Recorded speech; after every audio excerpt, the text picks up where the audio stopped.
Additional I G Karachi Azad Khan نے Surjani town میں D I G west zone کی جانب سے منعقدہ منشیات تلفیقی تقریب میں شرکت کی۔ اس موقع پر D I G west, D I G central, S S P west, S S P central و دیگر افسران نے بھی شرکت کی۔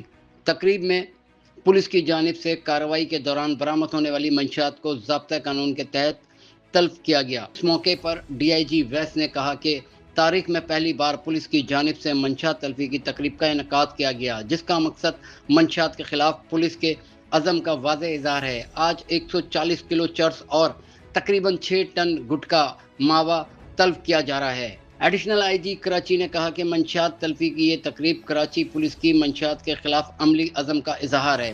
پولیس نے بڑے منشیات فروشوں، ڈرگ ڈیلر اور تعلیمی اداروں میں منشیات پھیلاؤ کے خلاف مؤثر کارروائیاں کیں۔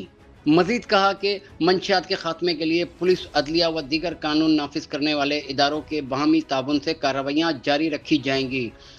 ضابطہ شدہ منشیات کی بروقت تلفی کے لیے مؤثر طریقہ کار بھی مزید بہتر کیا جا رہا ہے۔